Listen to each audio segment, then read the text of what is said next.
On October 1st, 2025, California amended its existing Mini WARN Act, imposing on employers who are conducting a mass layoff, termination, or relocation of its workforce an additional obligation to include specific information in their WARN notices. As a reminder, California's Mini WARN Act applies to all employers in California that operate a covered establishment, which is defined as any industrial or commercial facility or part thereof that employs or has employed within the preceding 12 months 75 or more employees.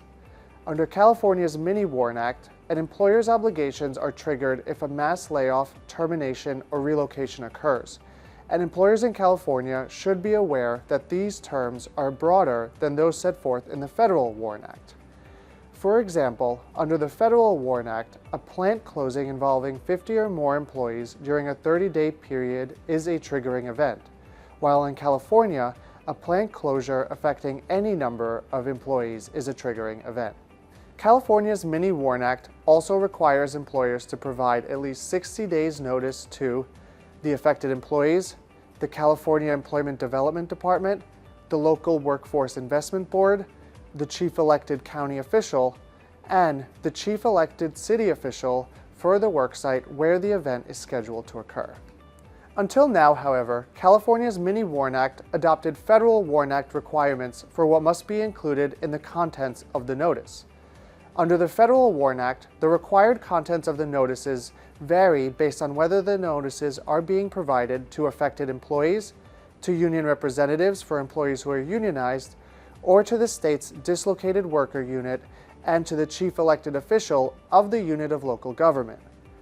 And while employers in California will still be required to comply with the Federal WARN Act's notice requirements, which remain unchanged, as of January 1st, 2026, employers in California will be required to also include the following information. First, whether or not the employer plans to coordinate services, such as rapid response orientation, through the local Workforce Development Board or another entity.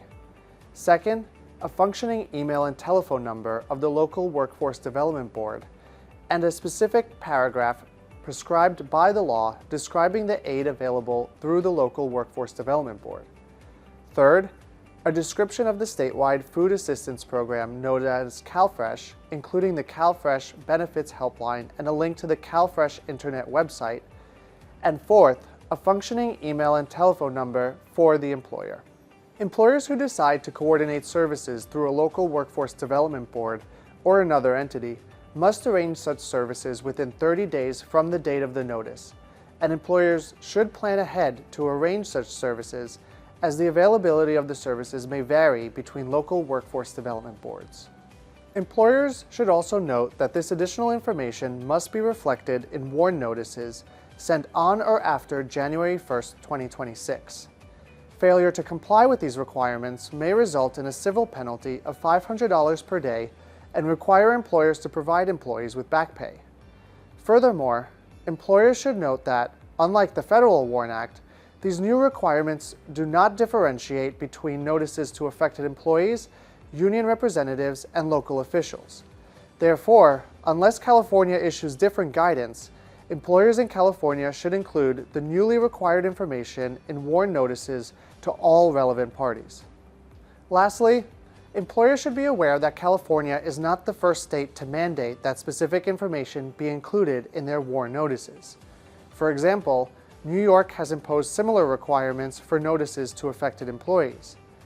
If employers have any questions about how to comply with these new requirements or other requirements set forth by the Federal WARN Act or any state-specific Mini WARN Acts, please feel free to contact a member of ACAN's Labor and Employment team. We will also link our prior LaborSpeaks on this topic for reference.